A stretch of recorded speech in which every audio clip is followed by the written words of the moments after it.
ठीक है जनाब, किस्मत की देवी और जो ताकत और पावर की देवी है वो नरेंद्र मोदी अपनी हथेली पे लिखवा के आए हैं। ये बात माननी पड़ेगी।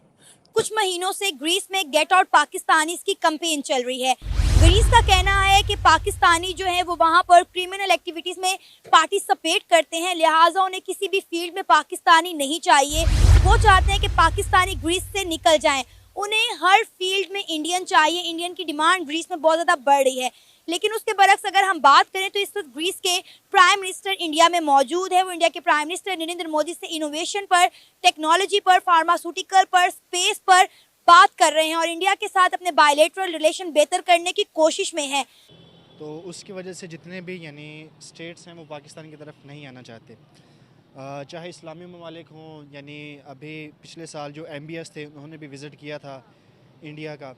पाकिस्तान ने 31 दिसंबर 2023 को खत्म होने वाले 6 माह में कर्ज और सूद की अदायगी की कीमत में 7.3 अरब हाल तक एग्जेक्टिव का रोल अदा करना, पहले 15 साल सूबे में, स्टेट में, फिर 15 साल सेंटर में।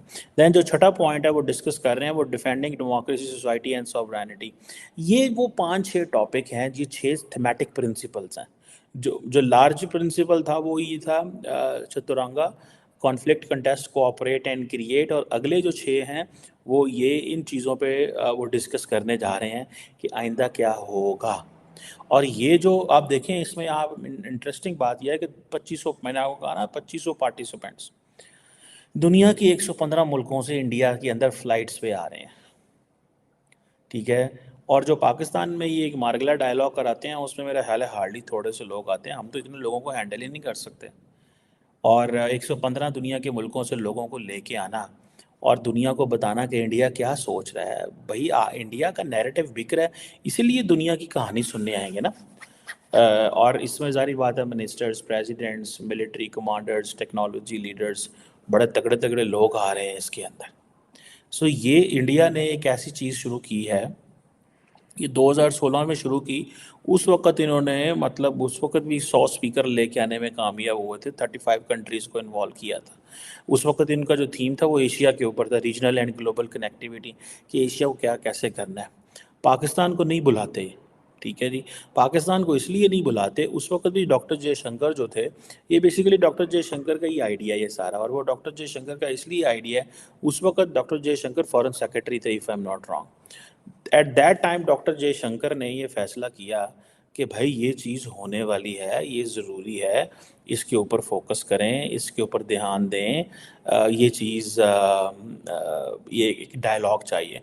फिर उन्होंने अच्छा भला पैसा डाला इसके अंदर। अब देखिए ना, ग्रीस के जो प्राइम मिनिस्टर वहाँ पे आए हुए हैं, ठीक है, उनको बड़ा प्रोटोकॉल दिया है ग्रीस को इन्होंने।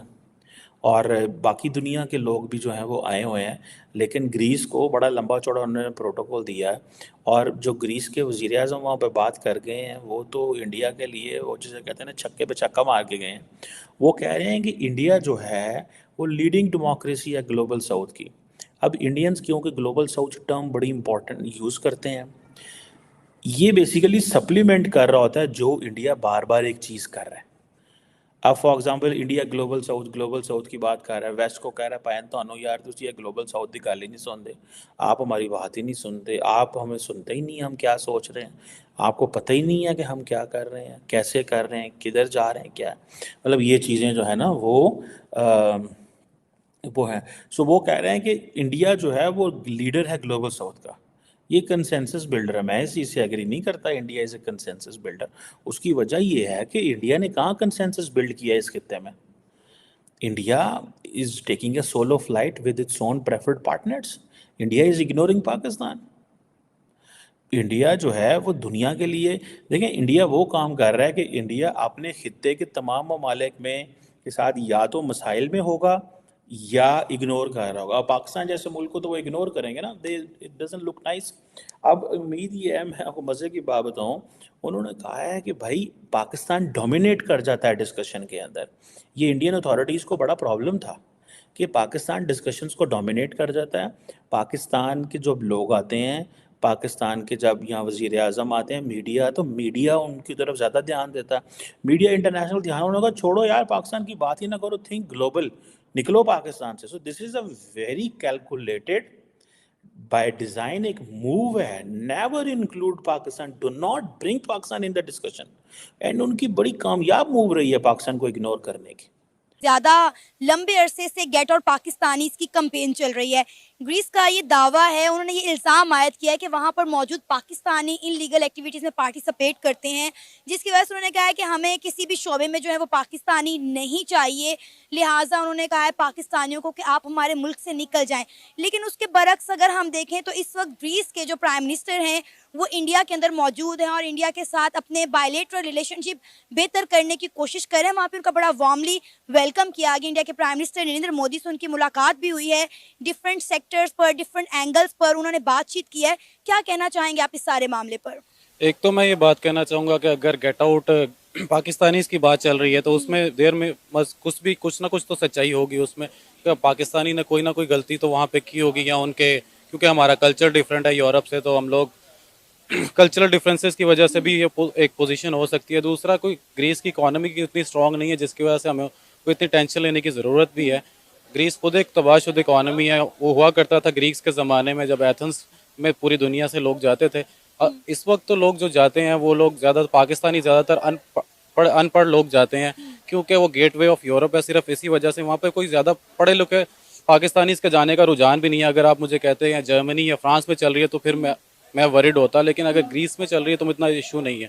लेकिन आप ये देखें, बेशक आप इसलिए वरीड नहीं है कि आपको लगता है कि वहाँ पे अनएजुकेटेड पाकिस्तानी जाते हैं, लेकिन वो पाकिस्तानी तो है ना। पाकिस्तान का नाम तो इंटरनेशनली जो है वो ख़राब हो रहा है ना। पाकिस्तान की रिस्पेक्ट और डिग्निटी पे तो बात आ रही है, चाहे वो अनएजुकेटेड हो या एजुकेटेड हो, लेकिन वो पाकिस्तानी तो हैं। जी बिल्कुल, आप पाकिस्तानी तो हैं, लेकिन कोई भी माशरा दुनिया में ऐसा नहीं है जहाँ पे सभी अच्छे लोग हैं या सभी बुरे लोग हैं। अच्छे बुरे लोग सब हर जगह पे मौजूद होते हैं। अगर आप सिर्फ चंद पाकिस्तानियों का नाम लेके पूरे पाकिस्तान को बदनाम करने की कोशिश करेंगे तो ऐसा बिल्कुल भी नहीं है। हम वो कौम है जिन्होंने डॉक्टर अब्दुल सलाम दिया, डॉक्टर अब्दुल कदीर दिए, हमारी भी साइंस में बहुत कंट्रीब्यूशंस हैं। तो इसके अलावा जो कार्स हैं, यानी सेंट्रल एशियन जो स्टेट्स हैं, वो भी अपने ताल्लुकात इंडिया से ज़्यादा बेहतर कर रही हैं। इसी तरह और इस्लामी ममालिक देख लें जो मिडिल ईस्ट के हैं, यानी यूएई, कतर, वहाँ भी टेम्पल्स वगैरह ओपन हो रहे हैं। तो देखें, जो होता है ना, बाहमी ताल्लुकात होते हैं ममालिक के, वो स्टेट लेवल पे होते हैं, उसमें आपके जज्बात नहीं आते। ये बिल्कुल रियलिस्टिक होते हैं कि सऊदी अरब इस्लामी मुल्क है, कतर इस्लामी मुल्क है, यूएई इस्लामी मुल्क है, तो ये इस्लामी मुल्क हमारे साथ ज़्यादा ट्रेड करेंगे, उनके साथ कम करेंगे। ऐसे नहीं होता। जुल्फ़िकार अली भुट्टो ने 1967 में ये कहा था कि state deals with states not with their ideologies. तो वो ये देखेंगे कि उनके अंदर पॉलिटिकल स्टेबिलिटी कितनी है और वहाँ उनको इन्वेस्टमेंट के कितने फ़वाइद होंगे। अब यहाँ सारा सिस्टम ही उल्ट चल रहा है, ना यहाँ डोमेस्टिक स्टेबिलिटी है, ना यहाँ कोई पॉलिटिकल स्टेबिलिटी है, हुकूमतों का पता नहीं होता, वज़ीर आज़म की कुर्सी बांट रहे हैं, कोई लेने के लिए तैयार नहीं है। तो सारा सिस्टम ही उलट है। जब तक उनको यहाँ मौके नहीं दिखेंगे तो वो यहाँ नहीं आएंगे, चाहे इस्लामी ममालिक हों, चाहे नॉन इस्लामिक कंट्रीज़ हों। अगर इंडिया की बात करें, जिस तरह से 5th लार्जेस्ट इकोनॉमी मोदी ने बनाया, मतलब पहले से डेवलपमेंट चल रही थी बट बहुत आहिस्ता थी, और मोदी के आने के बाद ऐसा हुआ कि भाई सिनेरियोस बदल गए, 5th लार्जेस्ट इकोनॉमी बन गया, चांद पे चला गया इंडिया, और काफ़ी मामला जो कि इंडिया को उजागर कर दिया दुनिया की नज़र में। मोदी के लिए अगर हम देखें तो हर एक पीएम जो है सॉफ्ट कॉर्नर रख रहा है अपने दिल के अंदर, चाहे वो मुस्लिम का हो, चाहे वो नॉन मुस्लिम का हो। ऐसी क्या पॉलिसीज़ हैं जो कि आपने देखी हैं एक एज अ कंट्री लीडर के लिए? वो अपनी कंट्री के लिए बेहतर है, ये भी हमें तस्लीम करना होगा। वो यानी अब नेहरू के बाद मोदी वो सेकंड प्राइम मिनिस्टर था इंडिया का जिसको अमेरिका में इतना प्रोटोकॉल मिला। दोस्तों, मुझे उम्मीद है कि ये वीडियो आपको पसंद आया होगा। वीडियो पसंद है तो प्लीज़ हमारे YouTube चैनल को जरूर सब्सक्राइब कीजिए। इसी प्रकार का भविष्य में वीडियो देखने के लिए चैनल को सब्सक्राइब कीजिए। हमारे इस YouTube चैनल पे आपको इससे भी ज़्यादा इंटरेस्टिंग वीडियो भविष्य में देखने को मिलता रहेगा। तो प्लीज़ हमारे YouTube चैनल सोच टाइम्स को सब्सक्राइब कीजिए, वीडियो को लाइक कीजिए, इस वीडियो को अपने दोस्तों के साथ जरूर शेयर कीजिए। नमस्कार, फिर मिलेंगे अगले